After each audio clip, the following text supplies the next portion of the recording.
In the Valley of the Kings, Egypt. On November 4, 1922, a young boy working for a British excavation team, led by archaeologist Howard Carter, is riding his donkey home one night when suddenly the animal slips into a hole below the sand. Carter and his team later dig at the site and unveil a hidden chamber deep beneath the shifting sands. Gazing inside, they behold one of the most remarkable archaeological discoveries in history. A vast treasure trove of gold and ebony items, all arrayed before another chamber guarded by two imposing statues and secured with an intricate set of rope knots and clay. The long-lost tomb of King Tutankhamun. This magnificent discovery made headlines globally and truly captivated public interest at just the right moment.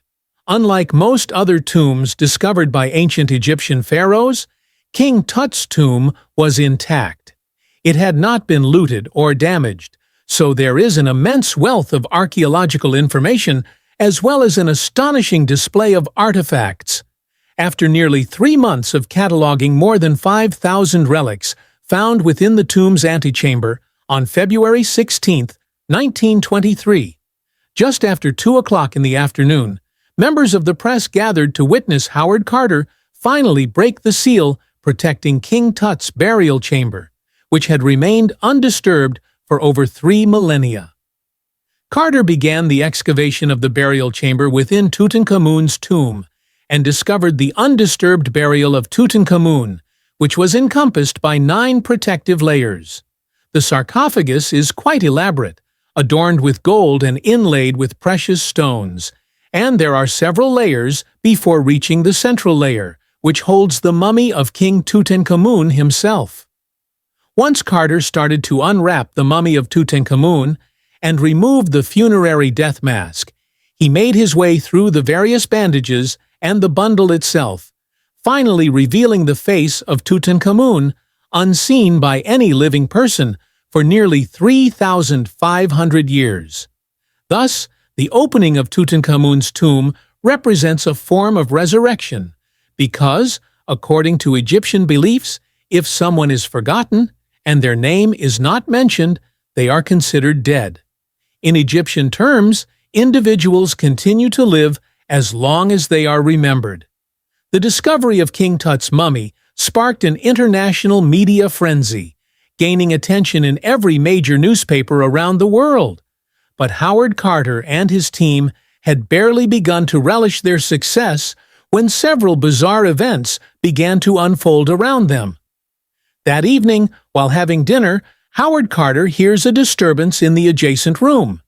He enters to find a king cobra attacking his pet canary inside its cage. The king cobra symbolizes the pharaoh, while the canary signifies the first to fall.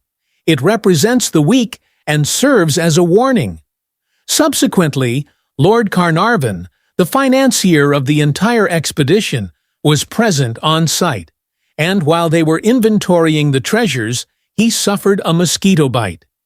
A few days later, he accidentally cuts the bump with his razor. The bump becomes infected, leading to blood poisoning, which ultimately results in his death. Following this, a notable British radiologist visited the site to conduct X-rays on King Tut's remains, and shortly after interacting with the mummy, he contracted an unidentified, untreatable disease that claimed his life. In total, the deaths of at least 7 members of Howard Carter's expedition occurred shortly after the reopening of Tutankhamun's burial chamber. While it's certainly plausible that their premature deaths were merely coincidences, many believe that by disturbing the mummy of King Tut, the archaeologists inadvertently unleashed a fatal curse. For the ancient Egyptians, death was not seen as the conclusion, but to ensure eternal life, it was imperative to preserve the physical body so that the spirit could operate effectively. The concept behind the mummy's curse is to deter individuals from entering the tombs. According to the Egyptians, if you disturbed these mummies, you would encounter difficulties. Those who uncovered these tombs often ended up dying in unusual ways. If that's not indicative of a curse, what could be? Thank you for supporting Echoes of the Past. Discover more on our channel, subscribe, and activate the bell for notifications. Join us as we reveal hidden chapters of history.